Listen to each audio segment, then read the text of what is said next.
Okay. Hi, Alberto. Thank you so much for joining us. So we're reading your chapter, and we just wanted to ask a few questions. I sent you the questions, the three questions, and the first question really is, why did you write the chapter? What's the purpose of Well, the chapter? yeah, no, thanks a lot. Well, I think the initial source, the initial stimulus for writing it was the sense that a lot of critical commentary, at least at the beginning of Hmm. the pandemic. Hmm. So I think I wrote it around March, probably, or March, April. Hmm. And in many ways, I was responding to a lot of debates that were taking place here in the UK, where I currently reside, but also Hmm.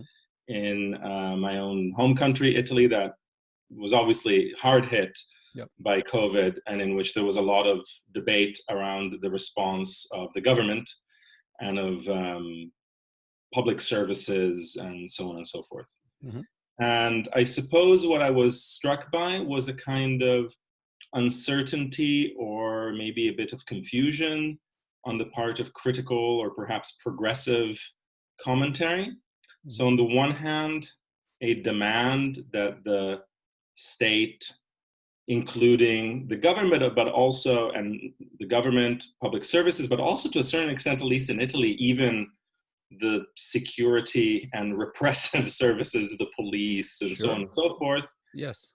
step up and carry out in the most efficient and thorough way their supposed responsibilities of maintaining and enhancing public safety. Then, on the other hand, partly coming from some of the same milieus or some of the same newspapers or some of the same academics, let's say, also an anxiety that this pandemic situation and the role of the state as the guarantor in the last instance of everybody's sort of security and health and well-being was serving as a kind of opportunity or an opening for worrying and authoritarian tendencies that were already at work Hmm. to solidify themselves. And I suppose that was the initial starting point, was Hmm.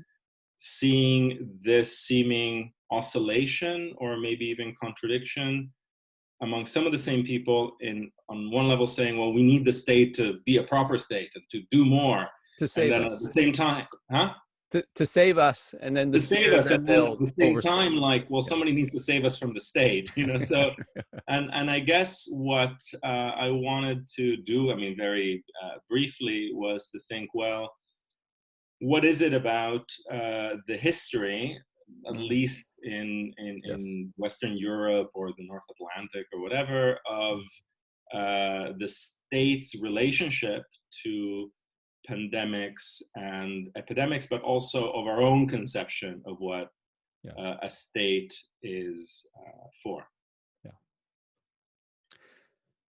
So that's very interesting, very clarifying. Thank you for that. So if I'm reading your chapter, what's the most important takeaway? You've mentioned this ambivalence about the state.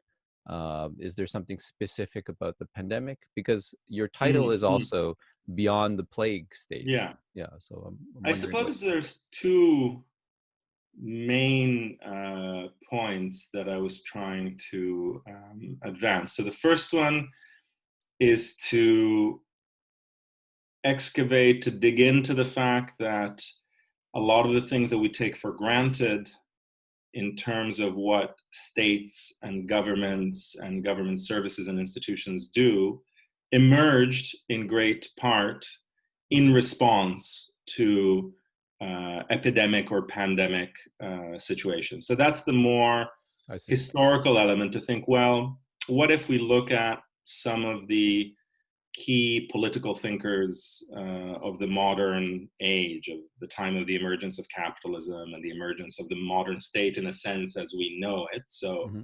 in the essay, it was specifically looking at Thomas Hobbes and his book Leviathan, and seeing, well, actually, even there, we don't think of it as a book about About public health plagues. emergencies now. Yeah.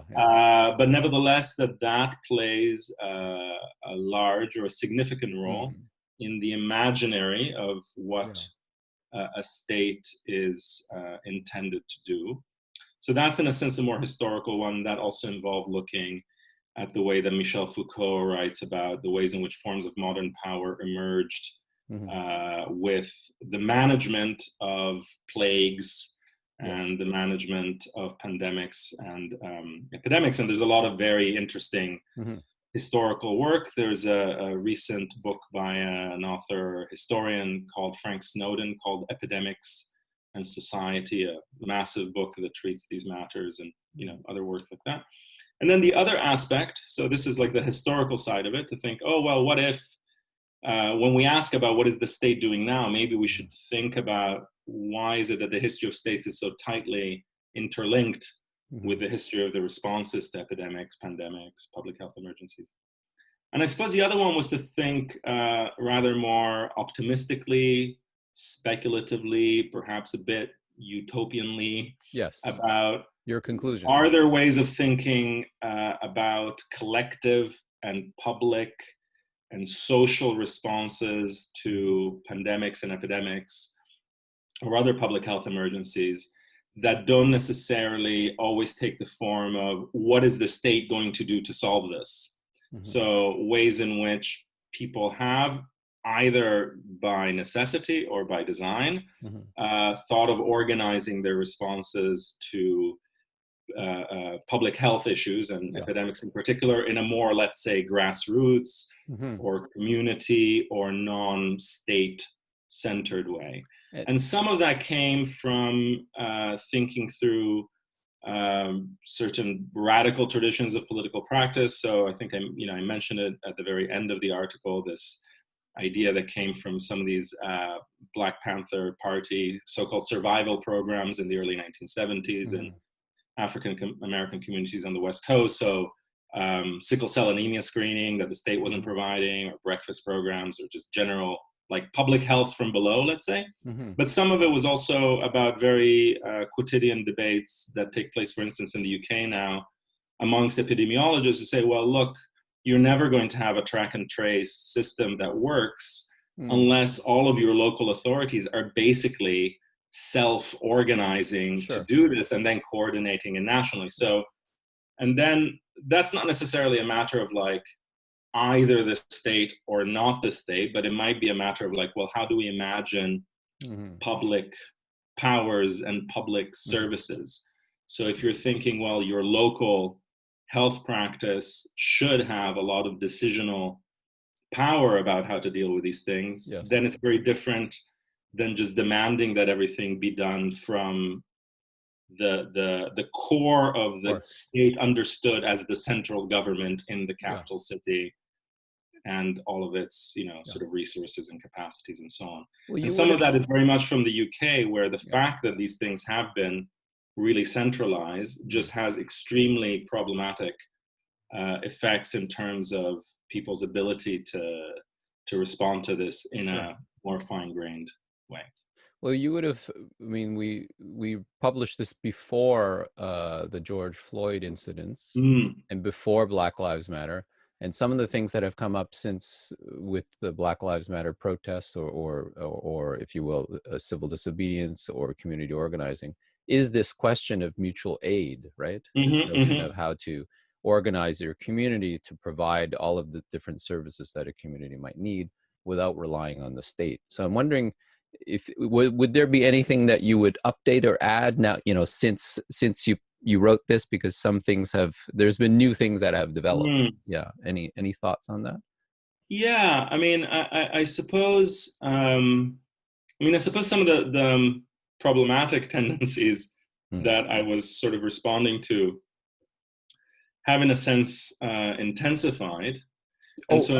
Yes, not least to which defunding the police, that's another movement. But I suppose I was thinking more that now, weirdly, as the months have gone by, it seems like the relationship of authoritarian forms of the state or authoritarian discourses of the state to the pandemic has weirdly divided in two. So there's an odd form in which this sort of Trumpian authoritarianism is Yes. actually not about providing this fine-grained total control of the population. Yeah. It's in fact the very opposite, whilst at least some of the perceptions of what's happening in terms of the PRC in China or in other states is viewed as actually the state uses popular desire for being secure to increase and intensify its control of the population. So that's one of the things that I guess, just by way of contrast, it has been quite singular in the States that somehow a weird use, underwritten by all sorts of racialized and indeed white supremacist politics, a certain use of the idea of freedom. Where to live not free wearing a mask is like live free or die, and all of the business has been very, very prominent. And I suppose then in terms of the more radical or grassroots or political responses, I think the Black Lives Matter thing has been really, not just in the US, but in its resonance elsewhere, including in the UK, very striking because, of course, on the one hand, you had this discourse, are people reckless? They're demonstrating in the middle of a pandemic, etc. But of course, it's like, well, they were demonstrating because the rates of vulnerability and death amongst Black and people of color populations are extremely, so to speak, disproportionate, whether in the much US higher, or indeed in the UK. And I think if it hadn't, frankly, I think if it hadn't been, at least here, for the fact that this is it's a lived experience for mass of the population of realizing that for a number of historical and structural reasons, they are far more vulnerable to this virus than others. I think if it hadn't been for that, people wouldn't have been in the street in those numbers. I mean, the response to Ferguson, for instance, didn't have that that level of the Michael Brown immediacy of identification. I think. I mean, some of it is just people feeling that things are intolerable, but I think there's some of it is definitely. So you're saying the Michael Brown shooting didn't have as great a global effect? There was a serious response, but I think in a way, even though of course it's about the police and the state and so on, I think it's also very much about forms of structural and slow violence affecting Black and people of color communities here. That so I think even the slogan itself, Black Lives Matter, means something else as well, or means something more in a pandemic than just an issue about state violence or police terror or all of that. And I think that did definitely play a role, and also played a role, I guess, in people also going to those protests, often, generally taking a lot of precautions and so on and so forth, but feeling that the urgency, including the urgency of resolving the problems that the pandemic is making worse, needed to be kind of addressed. And I think that's been very striking.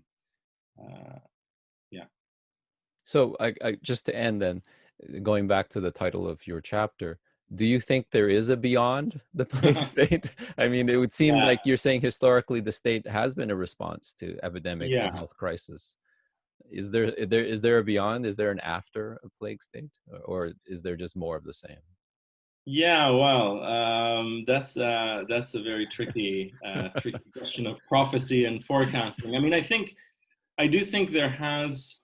I don't know. I think the kind of popular or common sense or response to this has been quite interesting. I mean, on one level, majority of people actually want a strong state response. Well, they don't just want to. I guess the issue that also has come up with this is that it has changed the terms of debates about the relationship between politics and the economy as well. I mean, by large majorities, people have argued that no, the economy shouldn't, even, large amounts of people are of course at risk of their jobs, etc. But still, at the polling level, Hmm. the should we open the economy or Oh, I should we see. make sure we have this under control, Yeah. in most places the latter wins, which of Hmm. course means, well, if that's going to be feasible, you're going to have to make some serious changes to how the economy is Sure. organized, because actually otherwise it does mean just, Hmm.